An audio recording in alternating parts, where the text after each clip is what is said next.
Losses या कौन से ऑर्डर्स जो हैं वो स्विंग हाई के ऊपर पड़े होते हैं। जाहिर बात है अगर बुलिश ट्रेंड में है तो स्विंग हाई पे जो सेलर्स अवेलेबल होंगे यहाँ उनका सेलर एसएल्स होगा। तो आपके पास इंटरनल रेंज लिक्विडिटी कहाँ पे रिलाई करती है?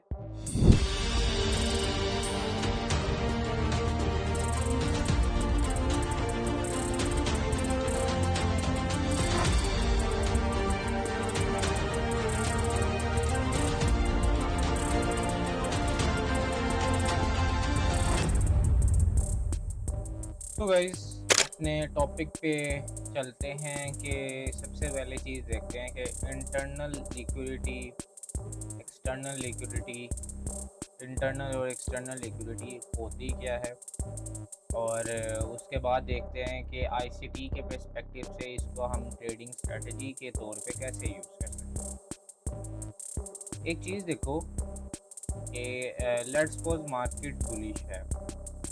मार्केट क्या करती है, कुछ ऐसा मार्केट जो है वो कुछ पैटर्न फॉर्म करती है, ठीक है। अब यहाँ पे जो एक स्विंग हाई और स्विंग लो होता है, ये हमारे पास लास्ट जो है ब्रेक ऑफ स्ट्रक्चर है। लास्ट ब्रेक ऑफ स्ट्रक्चर हमारे पास ये है। अब मार्केट में ये जो ब्रेक ऑफ स्ट्रक्चर है जिसको हम BOS कहते हैं, ठीक है, इस BOS के जो एजेस होते हैं, ठीक है, बहुत ही सिंपल मैं आपको लेके चल रहा हूँ। इसके जो एजेस होते हैं, ये वाला एज और ये वाला एज, अभी इस चीज़ को छोड़ दो, ठीक है, ये वाला एज और ये वाला एज, ठीक है, ये टॉप और ये बॉटम। इस टॉप को आप क्या कहते हो, इस टॉप को आप स्विंग हाई कह रहे होते हो, ठीक है, जो कि बिल्कुल सही है, यही इस चीज़ को कह रहे होते हैं। ये स्विंग हाई है और इसको क्या कहेंगे, फिर इसको स्विंग लो कहेंगे, ठीक है, इसको स्विंग लो हम कहते हैं। उसके बाद स्विंग हाई ये हो गया, स्विंग लो ये हो गया।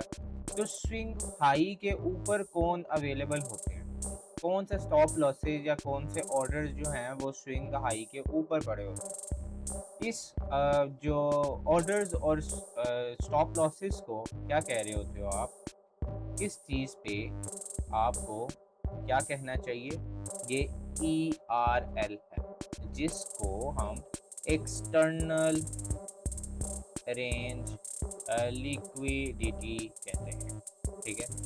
External range liquidity, external range liquidity आपके स्विंग हाई के ऊपर और आपके स्विंग लो के नीचे अवेलेबल होती है, ठीक है। इस चीज़ को आप एक्सटर्नल लिक्विडिटी कहते हो, ठीक है। और एक्सटर्नल लिक्विडिटी वो लिक्विडिटी होती है जो कि सबसे ज़्यादा स्वीप होने के चांसेस होते हैं। कैसे? मार्केट एक ट्रेंड में है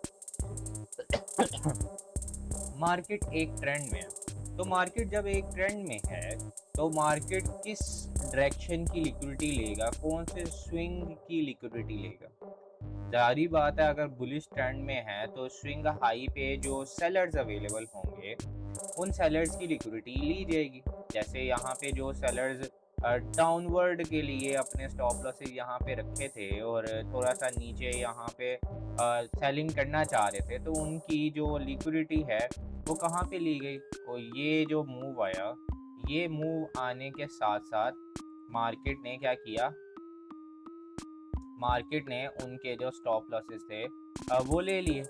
इसी तरह अगर मार्केट बुलिश है तो मार्केट बुलिश मार्केट क्या करेगी, मार्केट ऊपर जाएगी और ये स्विंग हाई में जो एक्सटर्नल रेंज लिक्विडिटी पड़ी हुई है ये एक्सटर्नल रेंज लिक्विडिटी ले लेगी, ठीक है। Very simple. अगर मार्केट बेरिश है, अगर मैं इसको रिवर्ट कर दूं तो ये आपके पास बेरिश साइड हो जाएगी। बेरिश साइड में क्या है, ये स्विंग लो है, not swing high, swing low है, तो मार्केट स्विंग लो की लिक्विडिटी लेती रहेगी, ठीक है। तो सिंपल, बिल्कुल सिंपल रखो और इसको ज़्यादा कॉम्प्लेक्स ना ही रखने। अब जो यहाँ पे एक टाइम फ्रेम, कोई भी टाइम फ्रेम है, उस टाइम फ्रेम पे ये जो छोटे-छोटे, ये हो गया, ये जो ब्रेक ऑफ स्ट्रक्चर हुआ है, ये ब्रेक ऑफ स्ट्रक्चर हो गया, इसके अलावा ये ब्रेक ऑफ स्ट्रक्चर हो गया, इसके अलावा जो हमारे पास ये ब्रेक ऑफ स्ट्रक्चर हो गया है, ये ब्रेक ऑफ स्ट्रक्चर्स जो होते हैं इनके ऊपर भी सेलर्स अवेलेबल हैं, इनके नीचे भी बायर्स अवेलेबल हैं। तो बायर्स क्या करेंगे, बायर्स हमारे पास यहाँ से बाइंग करेंगे, ठीक है। यहाँ उनका एसएल्स होगा और यहाँ पे उनका टीपी होगा, ठीक है। अब उसके बाद यहाँ से सेलर्स इनवाइट होंगे, सेलर्स क्या करेंगे, सेलिंग करेंगे और उनका टीपी यहाँ पे होगा, ठीक है। तो क्या हुआ, ये नीचे आपके पास लिक्विडिटी है और ऊपर आपके पास लिक्विडिटी है। मार्केट क्या करता है, मार्केट आपके पास ये यहाँ पे जो लिक्विडिटी ये अवेलेबल है और ये यहाँ पे जो ये लिक्विडिटी अवेलेबल है। अब इस लिक्विडिटी, इन दोनों लिक्विडिटीज़ में से एक लिक्विडिटी मार्केट एक टाइम में ले रहा होता है। अब जब मार्केट थोड़ा सा बीओएस, मार्केट ने ब्रेक ऑफ स्ट्रक्चर नया बनाना है तो मार्केट थोड़ा सा पुल बैक लेता है। जब पुल बैक लेता है तो मार्केट में कुछ छोटे छोटे ब्रेक ऑफ स्ट्रक्चर्स बनते हैं। तो ब्रेक ऑफ स्ट्रक्चर्स वो बनते हैं जो कि ट्रेंड के खिलाफ हैं, ठीक है। ट्रेंड के खिलाफ क्यों मैं कह रहा हूँ, क्योंकि ट्रेंड की डायरेक्शन बुलिश है तो मार्केट ने ऊपर वाला जो स्विंग हाई है वो तोड़ना है। लेकिन मार्केट थोड़ी देर के लिए पुल बैक जब ले रहा होता है तो मार्केट अपने छोटे छोटे break of structure bearish side पे बना रहा होता है। बेरिश साइड पे against the trend break of structures हैं, ठीक है। तो इनके ऊपर जो यहाँ पे आपके पास लिक्विडिटी पड़ी होती है, इस लिक्विडिटी को क्या कह रहे होते हो, ये जो लिक्विडिटी है, ये आपके पास जो नीचे लिक्विडिटी यहाँ पे अवेलेबल थी, इस सारे जो लिक्विडिटी को कह रहे होते हैं हम IRL, ठीक है। IRL को हम कहते हैं इंटरनल रेंज लिक्विडिटी, ठीक है, इंटरनल रेंज लिक्विडिटी। अब यहाँ पे ये भी इंटरनल रेंज लिक्विडिटी है, ये नीचे जो यहाँ पे इस पॉइंट पे आप देख रहे हो, ये भी आपके पास इंटरनल रेंज लिक्विडिटी है, ये भी इंटरनल रेंज लिक्विडिटी है, ये भी इंटरनल रेंज लिक्विडिटी, ठीक है।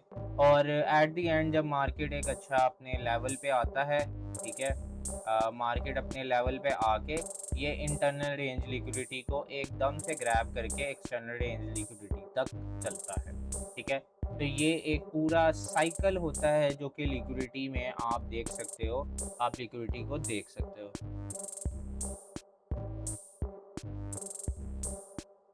ओके, चार्ट में मैं आपको समझाता हूँ ज़रूर, इसको हम चार्ट्स में देखते हैं, ठीक है।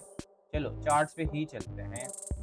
गोल्ड का कोई भी चार्ट खोलते हैं, ठीक है। ये मैं आपके नोट्स के लिए, सिर्फ ये आपके नोट्स के लिए मैं शेयर कर देता हूँ अपने व्हाट्सएप चैनल पे, ताकि आप वहाँ से देख सको, ठीक है। ओके, अब चलते हैं आप चार्ट्स पे। USD, ओके, यहाँ पे 1 आवर पे चलो। मैं बिगनर को यही कहूँगा कि 1 आवर पे आप ये चीज़ देखो, ठीक है। कुछ भी नहीं, हमने रिमूव कर दिया सारा कुछ। सबसे पहली चीज़ हमने क्या करना है, ब्रेक ऑफ स्ट्रक्चर मार्कआउट करना है, लेकिन इसके लिए ब्रेक ऑफ स्ट्रक्चर भी मार्कआउट करना ज़रूरी नहीं है, ठीक है। आपने क्या करना है, एक बुलिश लेग है, ठीक है, बुलिश लेग है, मार्केट बुलिश ट्रेंड में, ओके। मार्केट में हाई कहाँ पे है, ये आपके पास स्विंग हाई है। मार्केट में लास्ट जो आपके पास क्या हुआ, लास्ट जो आपके पास थोड़ा सा पुल बैक आया, उस पुल बैक का हमारे पास कहाँ पे लो है वो अवेलेबल है, वो यहाँ पे अवेलेबल, ठीक है। अब यहाँ पे जो लिक्विडिटी ऊपर अवेलेबल है, इसको, ये हमारे पास स्विंग हाई है और स्विंग हाई पे जो हमारे पास लिक्विडिटी अवेलेबल होती है उसको हम ERL कह रहे होते हैं, ठीक है। ERL, जिसको हम एक्सटर्नल रेंज लिक्विडिटी कहते हैं, ओके, एक्सटर्नल रेंज लिक्विडिटी। इसी तरह हमारे पास जो स्विंग लो के नीचे है वो क्या होती है, हमारे पास स्विंग लो है ये,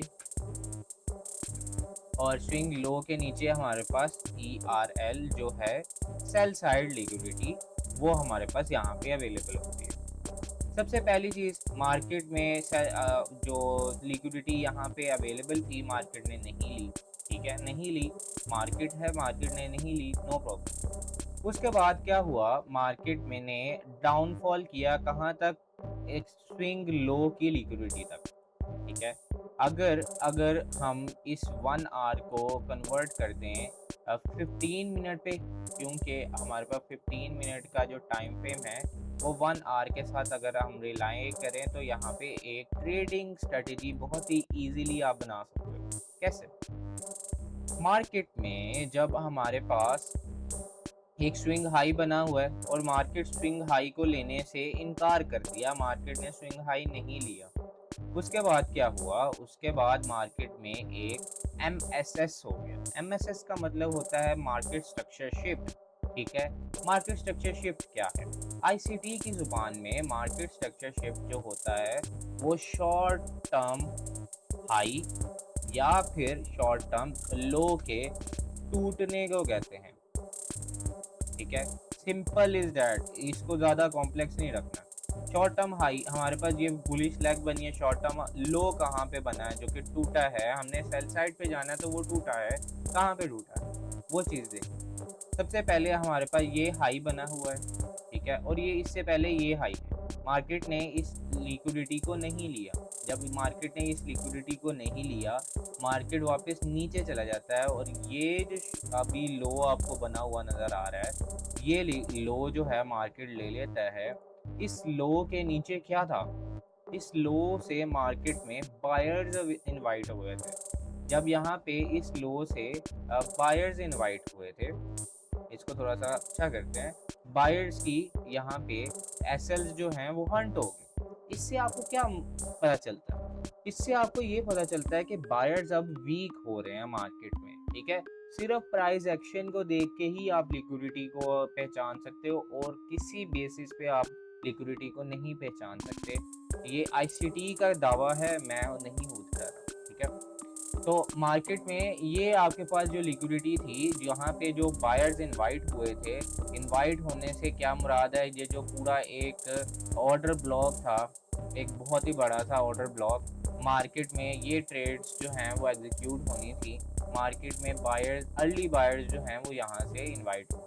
लेकिन ये जब बायर्स इनवाइट हुए तो मार्केट में क्या हुआ, शॉर्ट टर्म जो ये लो बना था, ये शॉर्ट टर्म लो मार्केट में ले लिया गया, ठीक है।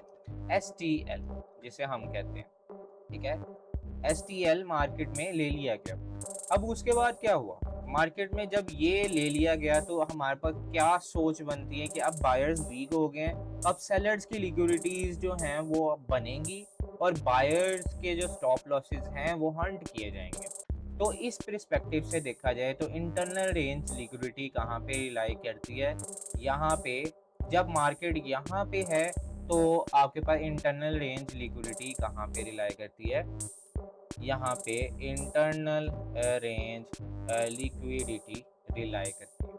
तो बहुत ही इजी, जब मार्केट ने ये शॉर्ट टर्म लो तोड़ा, शॉर्ट टर्म लो तोड़ने के बाद मार्केट में एक छोटा सा आपको FVG नज़र आ रहा होगा, छोटा सा FVG, और छोटा सा जो FVG है वो कहाँ पे बना है, ठीक है। छोटा सा जो FVG है वो FVG आपके पास ये बना हुआ है, बहुत ही स्मॉल आपको नज़र आ रहा है।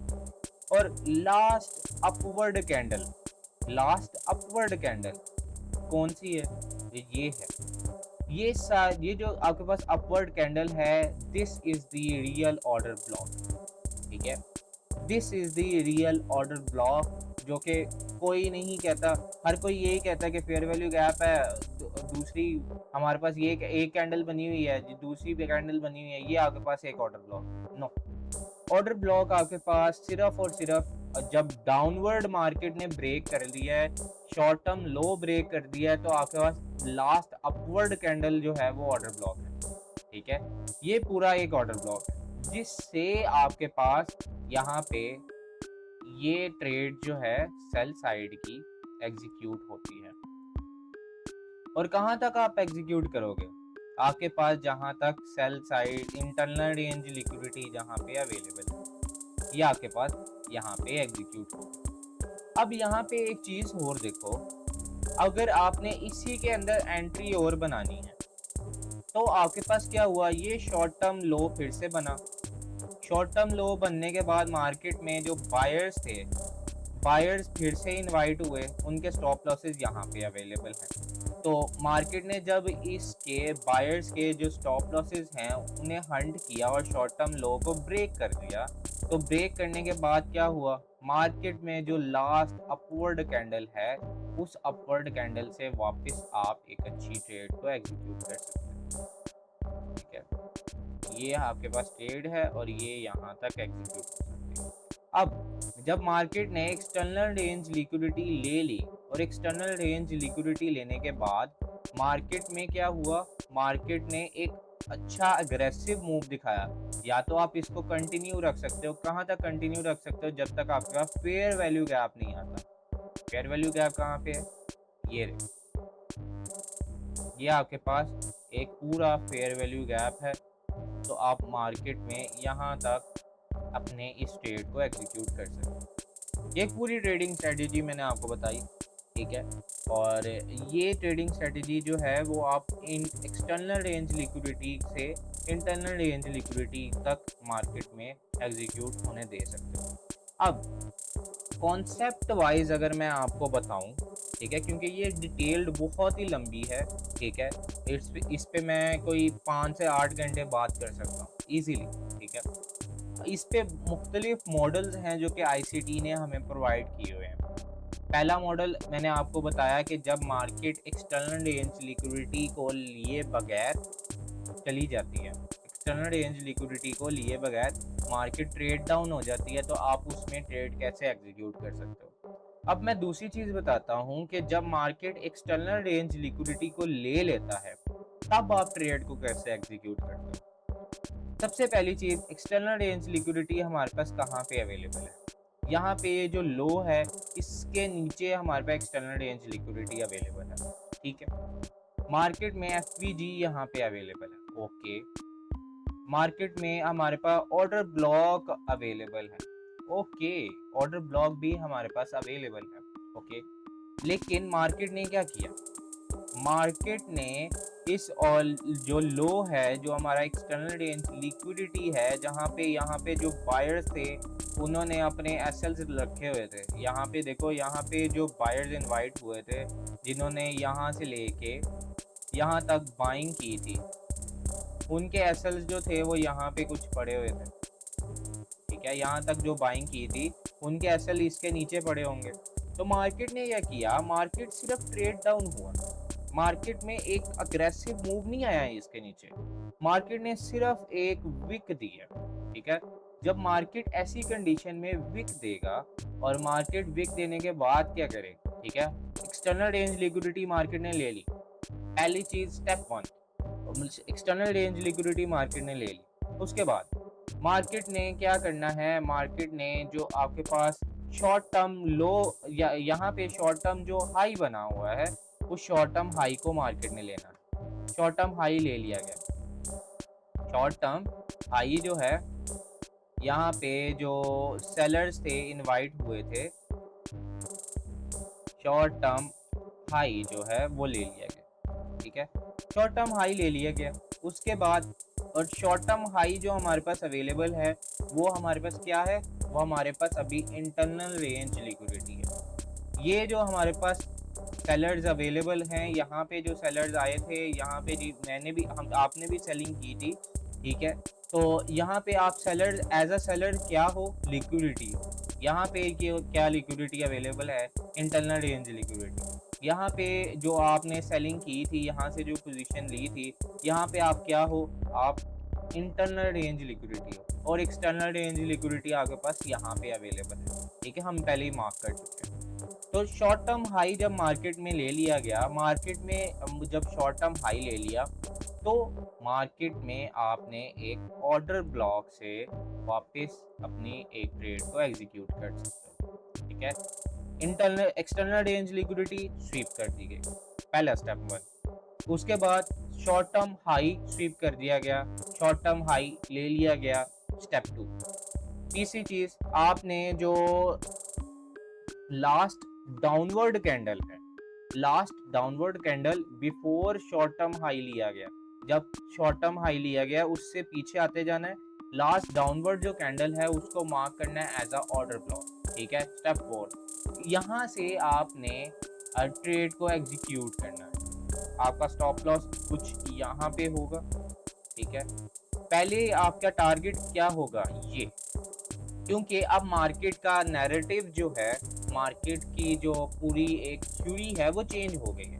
मार्केट में जो करैक्टर, जो कैंडल के करैक्टर थे, जो ट्रेंड का करैक्टर था, पहले वो बेरिश आ रहा था। अब मार्केट जो है वो सेलर्स के स्टॉप लॉसेस हंट करना चाह रही है और मार्केट बायर्स को अपॉर्चुनिटी देना चाह रही है। तो जब इस पर्सपेक्टिव से आप देखोगे तो आपको बहुत ही अच्छी तरह पता चलेगा कि यहाँ पे सेलर्स, एज अ सेलर आपके पास यहाँ पे उस स्टॉप लॉस पड़ा हुआ है एज अ सेलर, यहाँ पे आपके पास आपका स्टॉप लॉस पड़ा हुआ है एज अ सेलर, यहाँ पे आपका स्टॉप लॉस पड़ा हुआ है। तो यही स्टॉप लॉसेस आपके टेक प्रॉफिट्स होते हैं। ठीक है, यही स्टॉप लॉसेस आपके टेक प्रॉफिट्स होते हैं। पहला टेक प्रॉफिट आपके पास हिट होता है, आप ब्रेक इवन कर देते हो। दूसरा टेक प्रॉफिट के लिए आप यहाँ पे रहते हो, और उसके बाद तीसरा एक्सटर्नल रेंज लिक्विडिटी तक आप यहाँ पे होल्ड रखते हो। ठीक है, तो इस तरह ये दूसरा मॉडल है जो आईसीटी आपको बताता है कि दूसरे मॉडल में आप क्या कर सकते हो कि जब आपके पास एक्सटर्नल रेंज लिक्विडिटी एक स्वीप हो जाए तो आप नेक्स्ट एक्सटर्नल रेंज लिक्विडिटी को यहाँ पे शॉर्ट टर्म हाइज के पर्सपेक्टिव से एक अच्छी ट्रेड को यहाँ पे ऐसे एग्जीक्यूट कर सकते हो। अब इस ट्रेड के अंदर भी मल्टीपल ट्रेड्स ली जा सकती हैं। कैसे? यहाँ पे देखो कि यहाँ पे मैंने वही कहा कि शॉर्ट टर्म हाई जब टूटा तो मार्केट में एक अच्छा मोमेंटम आया। उसके बाद मार्केट में क्या हुआ, मार्केट में वापस जब ये शॉर्ट टर्म हाई जो है वो टूटा है, उसके बाद क्या हुआ, शॉर्ट टर्म हाई तोड़ने के बाद मार्केट में जो ब्रेकर ब्लॉक है वो कहाँ पे एग्जिस्ट करता है, ये एक ब्रेकर ब्लॉक एग्जिस्ट करता है। इस ब्रेकर ब्लॉक से ही आप एक और पोजीशन एग्जीक्यूट कर सकते हो। ठीक है, आपका स्टॉप लॉस कुछ ऐसा हो सकता है या बहुत ही छोटा स्टॉप लॉस, आपका टारगेट वही रहेगा। उसके बाद मार्केट जब एक और शॉर्ट टर्म हाई को तोड़ती है, शॉर्ट टर्म हाई तोड़ने के बाद क्या, लास्ट जो आपके पास ब्रेकर है, ब्रेकर ये आपके पास ब्रेकर है। ब्रेकर क्यों? ठीक है, ब्रेकर क्यों, यहाँ पे ब्रेकर ये क्यों है, ये कैंडल ब्रेकर क्यों है? इसकी ये रीज़न है क्योंकि ये वो लास्ट कैंडल है, ये वो लास्ट होप है जो बायर्स ने एक एग्जीक्यूट की बिफोर उनके स्टॉप लॉसेस फंड किए। ठीक है, इसको डिफाइन भी ऐसे ही किया जाता है कि ये एक लास्ट होप कैंडल है, होपिंग कैंडल है। बायर्स ने एक प्रेशर दिखाया है, जिन बायर्स ने यहाँ पे एग्जीक्यूट किया बाइंग पोजीशन, वो उनके स्टॉप लॉसेस कुछ यहाँ पे नीचे होंगे। ठीक है, तो मार्केट ने उनके स्टॉप लॉसेस हंट करके वापस ये जो शॉर्ट टर्म हाई था इसको ले लिया है। अब शॉर्ट टर्म हाई तो ले लिया, उसके बाद नेक्स्ट कैंडल ने कहाँ पे आके सिर्फ रुकी है, वो हमारे पास ब्रेकर पे रुकी है। वो ये एज अ ब्रेकर ब्लॉक हमारे पास वर्क करेगा। यहाँ पे एक और आप अपनी ट्रेड को एग्जीक्यूट कर सकते हो।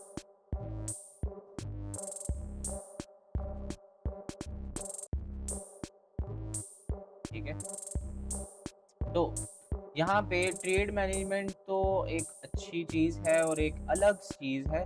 मेरा सारा कॉन्सेप्ट जो मैंने इंटरनल रेंज लिक्विडिटी और एक्सटर्नल रेंज लिक्विडिटी आपको बतानी थी वो यहाँ पे कंप्लीट होती है। आप इसको ज़रूर अपने चार्ट्स पे जाओ और चेकआउट करो कि चार्ट्स पे क्या हमारे पास मार्केट करती है और मार्केट में चार्ट्स पे हम और क्या चीज़ें देख सकते हैं।